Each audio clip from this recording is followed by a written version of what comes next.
Mike Radich here, and I'm now joined on the phone by UFC Bantamweight Julie Kedzie. Julie, how are you?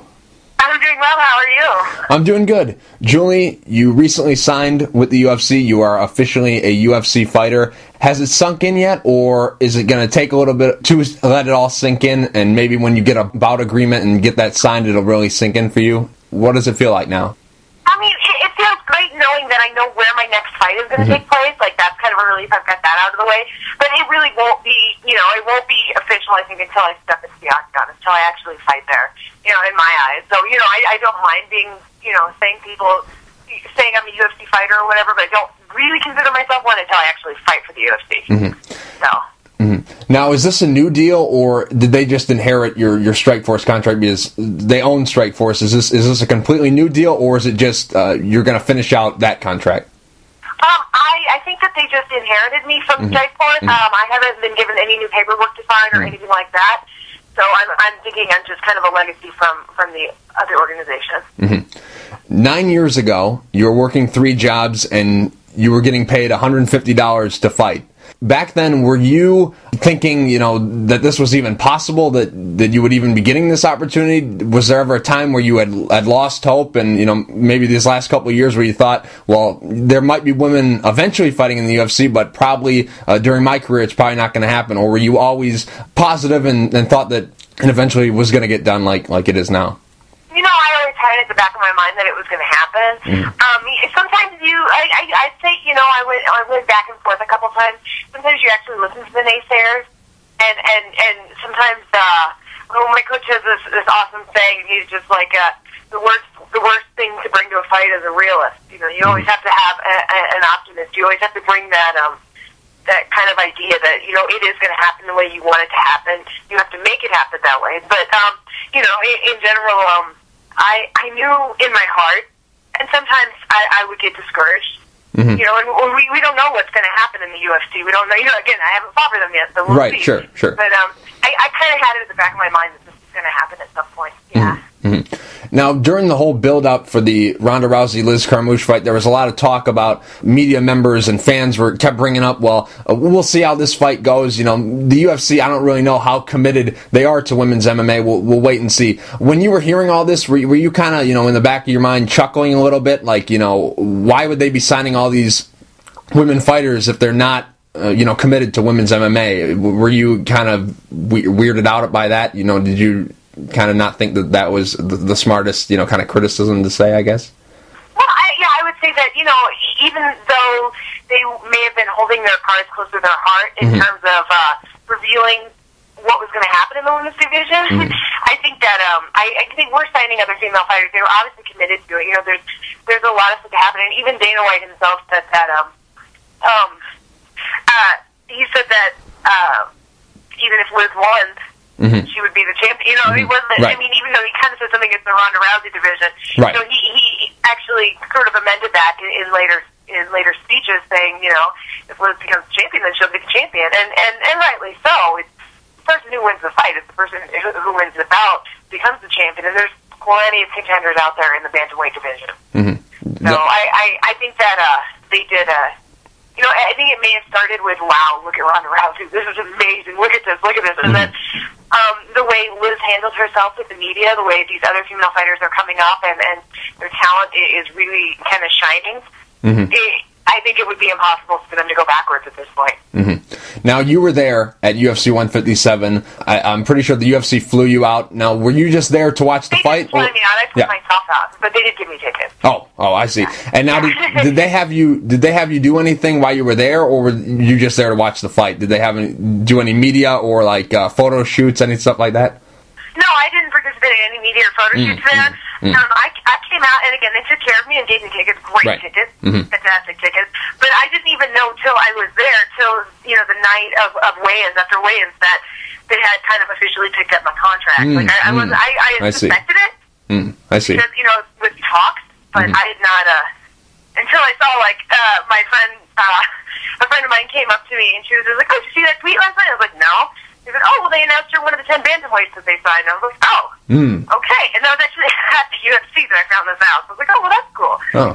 And I think that because I'm unable to compete at this time, I'm still on a medical suspension. Right. That they're probably not going to put any, promotion into me until I'm ready to. Like, it wouldn't make a lot of sense. I see. And now, Julie, your last fight against Miesha Tate, it was a great fight back in August of 2012. Let's start with the good. What were some things that you felt that you were doing right in that fight? Oh, well, definitely I finally showcased, my striking and my takedown defense, which is pretty good. I put that together, and I actually flowed as a fighter. My previous two bouts before that, one was a win, one was a loss. And even with the win, I wasn't happy with my performance. I wasn't satisfied with the way I was executing my technique and kind of flowing from one thing to the next. And in the Miesha fight, for at least, a couple rounds, I was doing well with that. And now the bad. Where did things go wrong for you in that one? I know that I was caught in the armbar and submitted. I realized that my submission defense needs some work. But I think what was really bad about that was my hesitation in that position. I was so eager for the knockout on the ground that I sort of lost track of my mindset and what I needed to do.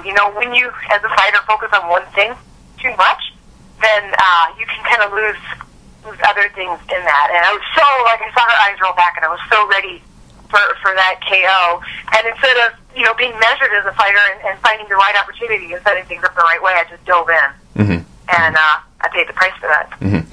Everyone was saying that it was definitely fight of the night. It's a great fight. Some people were even saying that it's the best women's fight in MMA history. I mean, it was a really great fight.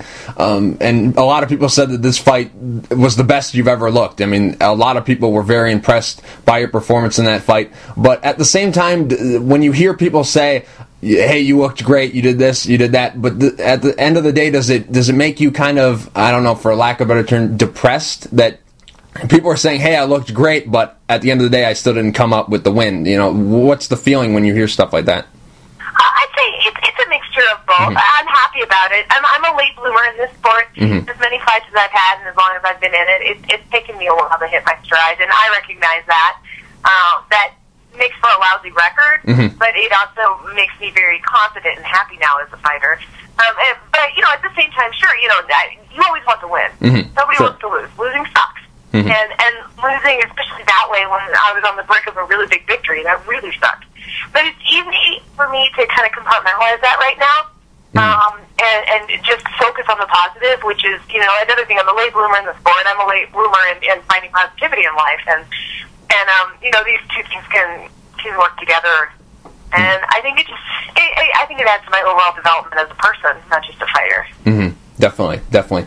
And Miesha Tate, she's a former champion. It was a great fight. Had the fight went the full 3 rounds, I think you definitely would have won a decision 2 rounds to 1, or maybe even 3 rounds to none, because you did drop her in that 3rd round. But I don't know if there's any such thing as a moral victory in mixed martial arts, but do you kind of take that fight as a moral victory because it was a great fight? Yeah, I mean, maybe, I don't know if moral victory is the right term. It might be more like a psychological or a mental victory, because I achieved something. I achieved this kind of zen flow in the fight. I don't know how to explain what that is exactly, except that I was just able to execute and be myself, and be. That's how I am in training. Like, I flow that way in training. I'm happy. I'm relaxed. I'm hitting angles and stuff like that. And I don't want to toot my own horn, but I know I'm a good fighter. It's taken me a long time to get there. Like, I didn't always used to be a good fighter.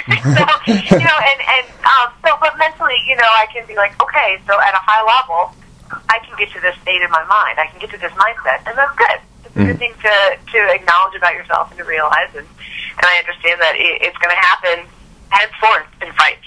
And that's a good thing. Right. Earlier you mentioned that you're still not cleared. I think it's June is when you'll be cleared. What kind of damage did you suffer in that fight? I tore my labrum, and it actually ended up being a 300-degree tear, so it almost tore all the way through. And I had to have 8 anchors put in my arm and wear this horrible sling for like 6 weeks, something ridiculous. It was a really intense surgery, a lot more intense than I thought it was going to be. I kind of thought they were just going to go in and zip things up a little bit, and it turned out it was pretty damaged in there, and it took quite a lot of work to get it back and running. I'll be cleared to train in mid-April. So I will be ready to fight by June, although I'm really, really hoping for a spot on the July 6th card in Las Vegas, because I have a good good fan following in Las Vegas, close to Albuquerque, so a lot of my friends and family can come out. And it just, to me, fighting July 6th in Las Vegas would just be awesome. And it would also kind of get me back in the stride of things. Even if I'm cleared and I have a 6-week camp leading into June, I wouldn't mind having just a little bit longer, because when you don't get punched in the face for 6 months, you lose your love of it, and you've got to understand what it's like again. So I would not mind that at all, like fighting July 6th. And now, with you being under contract with the UFC, and you do a great job in your other job as a commentator for Invicta FC. I really enjoy those breakdown videos that you do leading up to the fights. And I just enjoy your style as the in-ring interviewer. You're always smiling. You're always got a lot of energy. I really enjoy watching you. With that being said, now the UFC and their deal with Fox, is it a possibility that we could see you on Fuel TV as an analyst? That would absolutely be wonderful. I mean, especially when it comes to bringing a perspective, a female perspective into things. The people who are already analysts do a fantastic job, and I'm not angling to punch somebody out of a job or anything like that. And I enjoy my work with Invicta. I really love it. I love being a communicator of mixed martial arts and contributing to the sport in that way, so that I can explain to people how maybe what's going on or what mindset a certain fighter has. Or what are my experiences in dealing with them? So, that would be a fantastic job opportunity. I've not been offered that, and I have a real love for Invicta, and I wouldn't want anything to come up that would interfere with my position in that company as well. And now you mentioned that you won't be cleared to train until April. What are you doing right now, to kind of stay in the game? Is it just you're just reviewing all the tapes of the Invicta fighters that you're going to be calling on April 5th? What exactly are you doing to stick in the game? I do that, and I'm at the gym. I work for Greg Jackson, so I'm at the gym every day of the week anyway. And so I watch practices. I coach female fighters. I help them out a little bit when I see things. I maintain a presence in the gym every day. Or maybe not Sundays, but I maintain a presence in the gym every day. And I also work with a conditioning coach right now who went through a very similar surgery.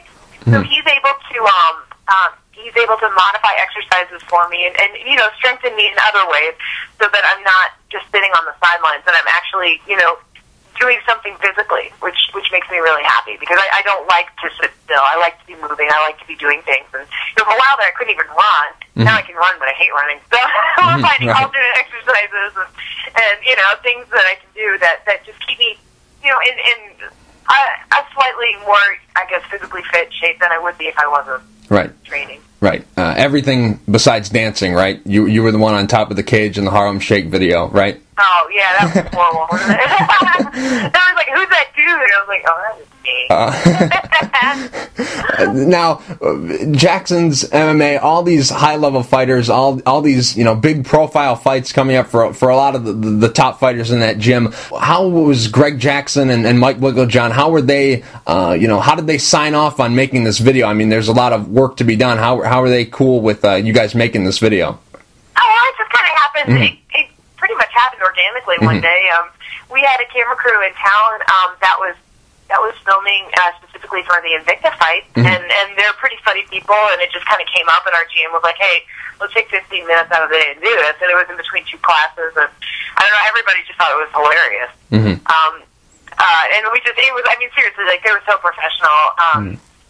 It was the crew from All Elbows, Casey Layden and Esther Lynn, and they were already filming for Invicta, and they're so professional, like, they knocked it out in, like, 15 minutes tops. Like, they're just like, okay, here, do this, go. And we finished that. It's just this funny little, video that worked out really well for us. And just curious, why were you not dancing? Why were you just up there? Is it because of injuries? I'm just curious about that. No, it was just a suggestion. Like, oh, let's have somebody on the top of the cage. And I was like, I'll do it. Oh, I see. So I popped up there. Yeah, it wasn't anything like premeditated or planned. We were just trying to find funny positions to be in, and that was one of them.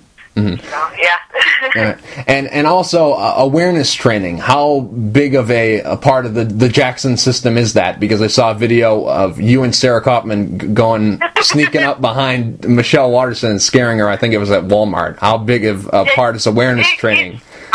It's very important. I think every team member of every team should sneak up on each other in public places and embarrass each other. It's something I'll tell you who's really good at that is Andre Arlovsky. Oh. He can sneak up on people like there's no tomorrow. He's huge. You wouldn't expect it.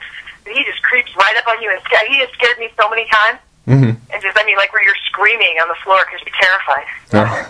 Yeah. That's funny. Now, changing gears a bit, I just want to talk about some random topics in the world of women's MMA. First, let's start with the Miesha Tate-Kat Zingano fight. Obviously, you know, it's a high-profile fight, fighting in the UFC, and there's a title shot on the line here. But at the same time, how much pressure is on these women, not only to perform well to get this title shot, but to follow up the Ronda Rousey-Liz Carmouche fight, which was, you know, a fantastic fight and a fantastic way to kick off the women's division in the UFC. How much pressure is on them? I guess it's as much pressure as they want to put on themselves. They're both fantastic fighters. I have a lot of respect for Kat Zingano. I've actually had the opportunity to train with her before, and she is a freaking beast. Oh yeah. Like, she is a scary, scary ground fighter, scary submission fighter, in addition to her really, really good wrestling and Muay Thai. So, I mean, it's, you know, for them, I guess it's just how badly they want the title shot. Mm-hmm. You know, how badly they want to do it. I mean, you know, Ronda Rousey set the bar very, very high, but that's a good thing. You don't have the bar set high, and what motivation is there to excel? And so, I think that it's going to be. I think they're going to put on a great show, a great fight. Mm-hmm. Miesha Tate, former champion, really tough. You know, very skilled. And then you got Kat Zingano, undefeated, just a powerhouse, great wrestling, just very, very strong. Who do you give the advantage to in this fight? Honestly, hey, stop it. Sorry, it's my dog. Honestly, having trained with Kat Zingano and having lost to Miesha, I would give the advantage to Zingano. I think actually Zingano has this on the ground and she takes it there. Mm-hmm.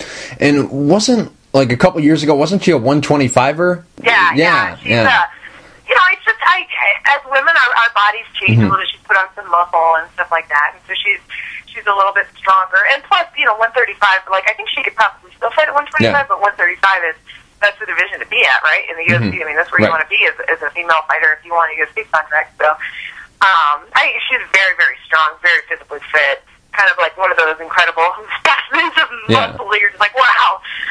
I look at her, I'm like, I wish I was like that. Crap. Yeah.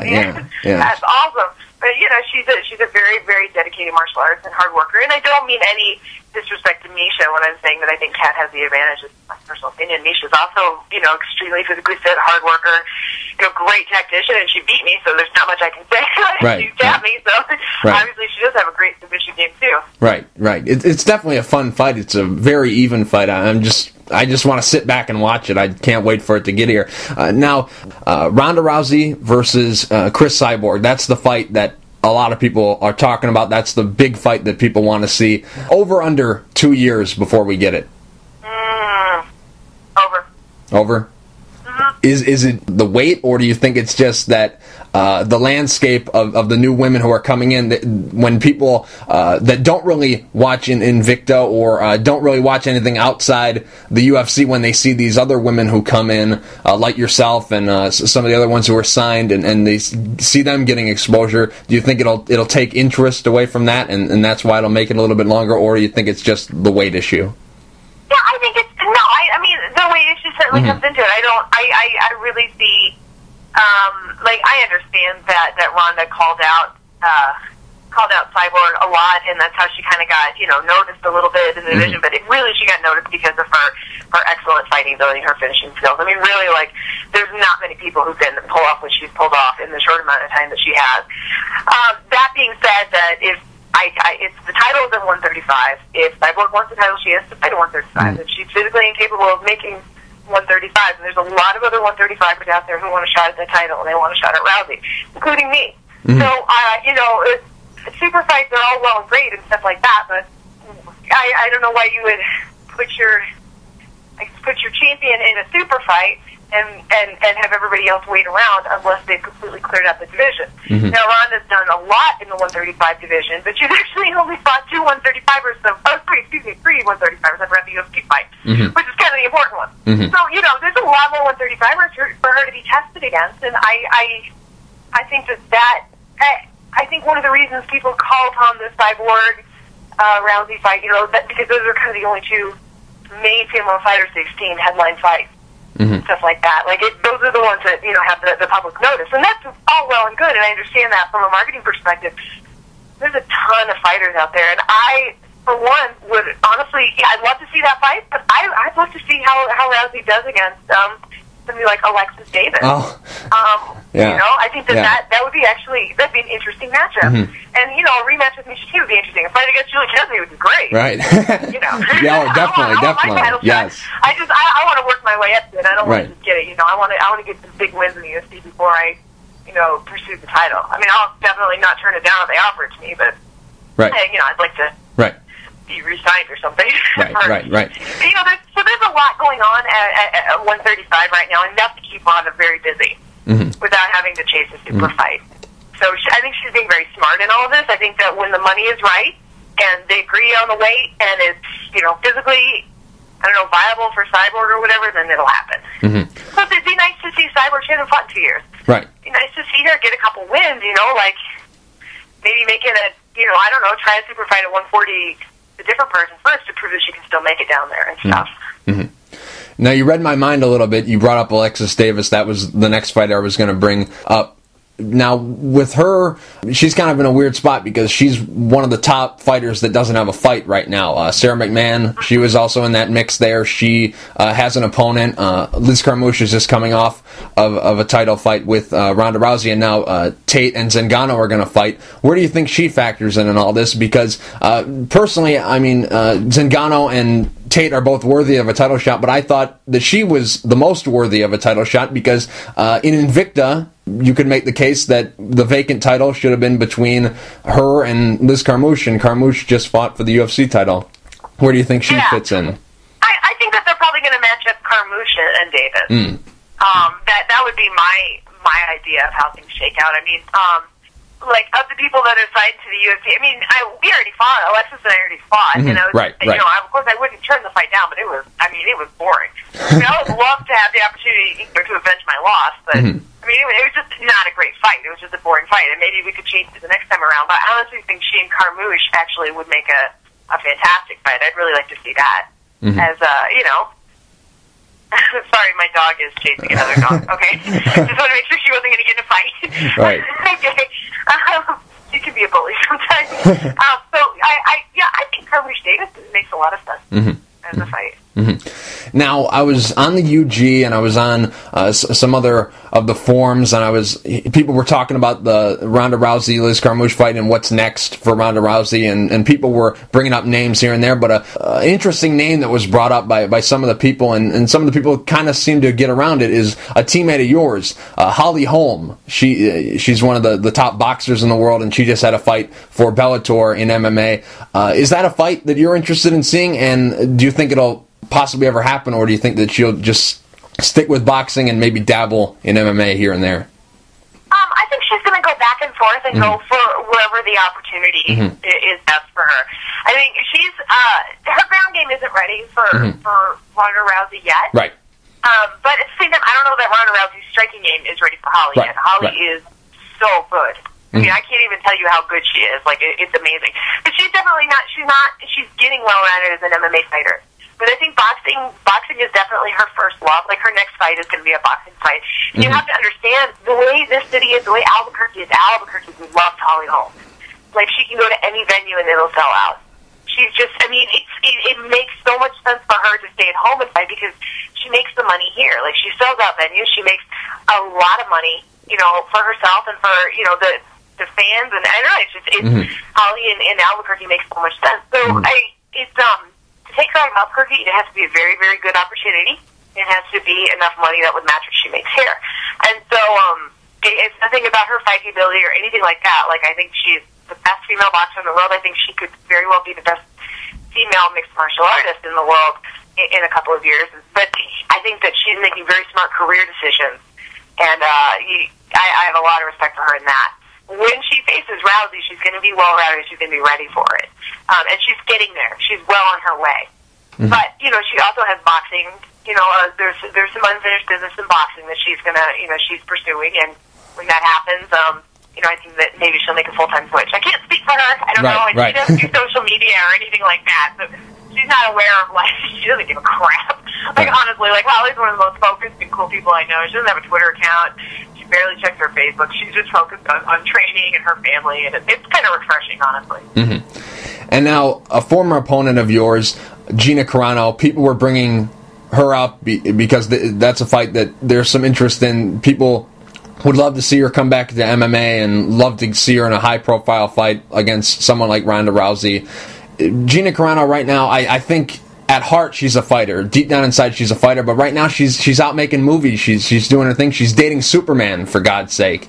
She's dating the guy who's going to be Superman in the upcoming movie. So do you think that there's a possibility that Gina Carano could come back to MMA?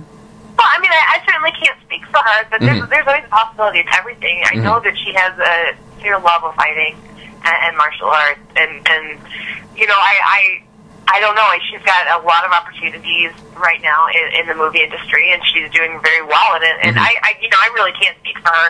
I'd love to see her return to MMA because, you know, but it's also kind of nice in the MMA community when we see, I guess, one of our own going out there and conquering a new field like Hollywood. It's cool to see. Like, I mean, I think we should all be behind her anyway because of what she's accomplished for our sport, whether or not she returns to it. Mm-hmm. Mm-hmm. And now changing gears, Invicta FC 5 coming up on April 5th. This is an absolutely stacked card. I know sometimes in MMA people overuse that, but this truly is a stacked card. This might even be the card of the year. Would you co-sign on that? This is just stacked from top to bottom. I absolutely co-sign on this. This is the best, not just female fights. Oh, yeah. The best card I've ever seen. Yeah. Everybody is evenly matched. It's just, I honestly, like, it's like one of those things I'm a little giddy over. I can't even go into specific fights because every single fight presents something that's just super exciting to see. And I don't know, like, I'm going to have a hard time actually commentating. I'm probably going to be like, oh, this is so cool all night. It's just incredible. I'm really excited about it. Right.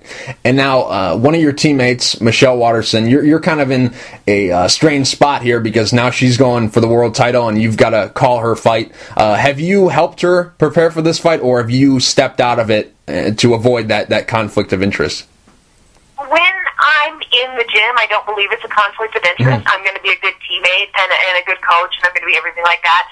As soon as I arrive at Invicta, that all goes away. I'm not their teammate. I'm not their coach. I'm nothing. You know, I'm the commentator. I'm in professional mode. And we already have a rhythm from the last fight. Like, that happened last time, and it worked out very well. You know, I really actually have a lot of respect and high regard for Jessica Penne, her opponent. Right. Like, Jessica, okay, you know, maybe not as close of a friend, but I consider her a friend of mine. And you know, so for me, it's one of those things that you kind of don't want to see your friends fight. But you can also take yourself and again, like, Michelle Waterson, I've known for 6 years. Like, I've been in her corner for many of her fights. But Invicta fights, I explained to her, I'm not going to be in your corner. I can't help you with this. I can help you as a training partner in the gym.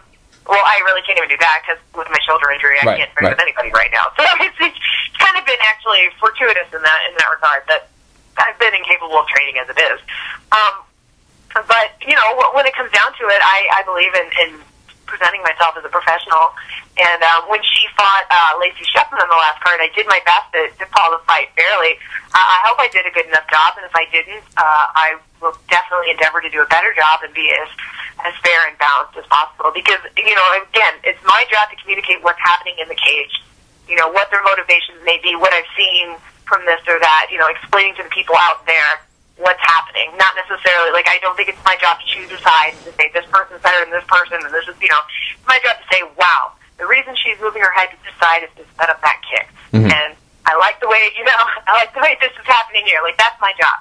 And so it actually, it's not a hard transition. I mean, okay, it is a hard transition in that I care very deeply about my friends when they're fighting, but it's actually easier for me to commentate a fight that my friends are fighting than to watch it from the sidelines and not be able to help or have any part in it whatsoever. I don't know if that makes any sense, but it's my way. I guess I can help the public like understand what's happening even if I can't actually help anybody. It definitely makes total sense here. But at the end of the day, you deep down inside, you kind of, selfishly be hoping that she wins, just because, what a moment that would be. You guys have been friends for a long time, teammates for a long time. It would be a very special moment, I'm sure, for you to interview her after winning a world title. It's got to be, right? I'm trying not to allow myself to have those thoughts, at this point, even this far out from the fight. I know that might be unfair to hear her if she hears this, but I'm trying not to allow myself to have those thoughts, because I think that just sets me up, to present a bias. And I'll even say during the commentary, well, I might be a little biased in this regard, but this is why I think she's good. But I've said that in nearly every fight, because I'll see somebody doing something the way I like, and they're like, well, I'm biased towards this move, well, I'm biased towards that. Right. But no, I'm not going to allow myself to think that way. I want the best for my friends, and I want the best for their lives, and I want the best for every female fighter that's in the cage, whether or not they're my friend or teammate, or they're, their opponent. I just want, at the end of the day, I want all the women to put on a good showing and to represent Invicta to the best of their abilities. Now, Michelle Waterson, she had a child, took some time off. She comes back to MMA and looks great, continues to win, and now is fighting for a title. If she wins this title, and even now, regardless of what happens on April 5th, how much of a game changer is this for women's MMA to see someone like Michelle, who was out, started a family, and comes back to MMA and is now having success again? How much of a game changer do you think that is? Well, I don't mean to be critical in all this, but I don't know that game changer is exactly the right phrase for it. I think inspiration is a better phrase for it, because there's been plenty of single mothers. Well, she's not single. She's a husband now. But there's been plenty of women who have had children come back to this sport and been successful. Rosie Sexton being one of them. And so I don't know that it's a game changer. It's definitely an inspirational story, and it's something that women should look at, especially if they happen to get pregnant, at the peak of their career, and and they really want to come back to it. And they should definitely look at that as a model of how you can succeed. Stop. Sorry, my dog. Of how you can succeed even if life kind of throws you for a loop. So I don't know if that makes any sense, but I like the term game changer. I'm just not sure. It's a game changer in her life, certainly. Right. But for all the women out there who have gone through this, it's one more inspiring story of what you can accomplish if you put your mind to it. Even if, let's face it, having a kid, I have not had any children, but even watching Michelle with her child and some of my cousins and my family with children, it's hard. It's hard. Like, I can't imagine, coming back to fighting after that. And my hat's off to every female fighter, including Michelle, who's gone through that and stays fixated on the goals. Now, looking at this card, probably Cyborg. I think it's hands down she has the most pressure on her going into this fight. Outside of her, who do you think has the most pressure going into this one? Is it the four fighters who are competing for the two belts, or is it someone like Sarah Kaufman, who's coming off of a pretty quick loss to Ronda Rousey, or Zoila Gurgel, who's coming off a quick loss to Jessica Ai? Who do you think has the most pressure going into this one? I actually think that those are two very good examples. I think Kaufman and Gurgel are two good examples of high pressure situations where they both lost their last fight, but it was relatively quickly, so neither one actually got to necessarily showcase what they wanted to do in that fight. And so now it's not only the pressure of winning a fight, but it's proving to people that they have more than what their last loss was. So I think that those are two very good examples of, every female fighter that's been walking in is going to put an insane amount of pressure on herself. I think women do it on themselves way more than men. But I might be biased because I am a woman. But but we just it seems like and coming off the loss and especially a quick loss is that makes everybody feel terrible when it happens to them. And so approaching these fights with these fresh opponents that I definitely think those are just very two good examples of people who might feel the heat a little bit more than others. Now, right now, looking at this card, obviously the two main fights, the two title fights, those are big fights. The Cyborg fight, people are talking about that. Sarah Kaufman, Leslie Smith, people are talking about that. What's the fight on this card that people aren't talking about that in your opinion people should be talking about? I'm going to say Jody Escobar, Alex Chambers. And not just because Jody's my teammate. I think that Alex Chambers, basically has kind of mauled through opponents with her vicious striking and her abilities. And Jody has shown herself to be one of the top strikers in the 105 division. So I think that's definitely one that people should keep their eyes open for that one, because those are two potential, girls that are, Alex Shevitz, this will be her debut with Invicta, but watch some of, the footage of her previous fights. That girl is, she's way legit, and she's awesome. And I think that people should definitely keep their eye on that one. And then, of course, Beck Hyatt, and I'm going to mispronounce her opponent's name. But, Beck Hyatt always brings the crowd. Like, I'm just totally impressed with that. And she is just, I'm sorry, I'm going to say her name wrong. I have to, it's like Steve, I think is her last name. She's, those two, that's going to be an interesting, they've had a lot of trash talk going back and forth. Mm-hmm. And so it's going to be interesting to see where that one goes. So those are two fights I'm definitely looking forward to. Mm-hmm. Yeah, those are. This is, like I said earlier, this is the card of the year. This is can't miss internet stream. This is a good one. Now let's. And they fixed their issues with the internet. Yes. So this time around, it's gonna work. Yes. And that wasn't Invicta's fault. That was Ustream's fault. Ustream is. I think they're prepared for the heavy loads that happens with Invicta, like the uploading and stuff like that. They're prepared for heavy traffic this time around. So I think everything's going to be fine. It's going to be in high def, and it's going to be a really good time. Also, it's on a Friday night, so nobody's going to be missing the UFC Sweden card the next day. Mm-hmm. Yeah. So everything's, it's all cherry here. Yeah. That's good. And now, changing gears once again, let's go back to you. The nickname. What's going on with this nickname? Because a lot of people I see out there trying to get you to change it to the Cat Lady or Julie the Cat, or what's going on here? Are you thinking about changing the nickname, or are you going to stick with Fireball? I like Fireball in that, that's what Coach Greg gave me, and he's, his nicknames tend to stick with us. Like, we always kind of try to adopt the nicknames he has for us. The whole crazy cat lady thing, I was just teased so much by some of my teammates about that, because I have had cats for the longest time since I moved here. Now, I had an apartment that didn't allow dogs, and I just moved to one this past year that allows dogs. And so I have a dog, and she actually is a total cat dog, like I said. Like, she thinks she's a cat. Like, she rubs up against people to get pet, and she's ridiculously funny. And is always trying to play with cats. So everybody tends to just kind of associate me with cats, and I don't mind it, because I actually really like cats, and, that works for me. I don't think it's going to be an official name change or anything like that, but I don't mind that being, I don't mind that being one of my monikers. That would be fine. Mm-hmm, mm-hmm. Now, have you ever seen the movie D2, Mighty Ducks? Have you ever seen that movie?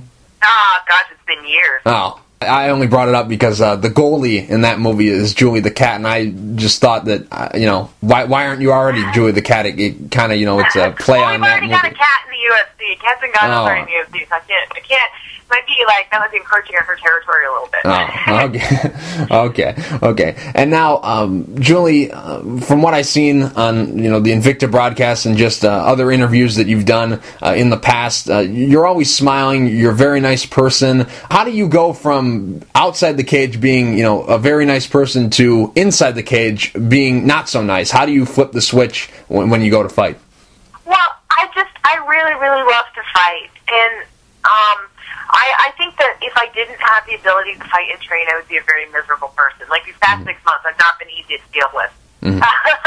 But I find a lot of joy actually in fighting, and I don't want to hurt anybody, but I find a lot of joy in inflicting pain on another person in the cage, in the context of what I'm supposed to be doing. And I guess it's not really inflicting pain on the other person so much as I want to win, and I want to beat the other person, and I want to show that I can beat the other person, and I really enjoy it. I enjoy showcasing my skills. I honestly don't give... I know that, everybody... There's a trend to trash talk your opponents and to build up and hype and everything like that. I don't really give that too much of my time. I like the actual fight. I like flipping the switch. I like saving my energy for that. If you get into these kind of conflicts with people where it's like, and Twitter and stuff like that, like, a lot of people are very good at that. Me, it just makes me laugh. Like, when I'm being trash talked, it gives me the giggles.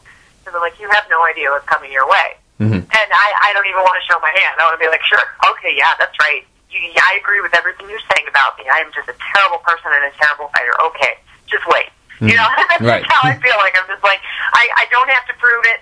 You know, I like showing positivity with my words. I like maintaining a happier image, because that's how I feel when I'm interacting with people. When I'm fighting, then it's almost a bout against myself to see how much better I can do than I did the last time. And you know, honestly, generally my opponent doesn't come into it that much when I'm fighting. I will get caught, and then I get mad. But you know, they're just the object that needs to be destroyed. They're just, you know, they're the problem that needs to be solved, and that's how I look at it, and I really, really enjoy it. Now, Julie, last question. You mentioned that you want to be on that Las Vegas card, July 6th. If you could have your pick, you know, if you know the stars aligned and Sean Shelby just magically said, "Hey, we're going to give you whoever you want," who is it? Who are you fighting? If that's the card you want to be on, Misha Tate. Really? Misha Tate. I know she's otherwise engaged. Oh yeah, I want that fight back.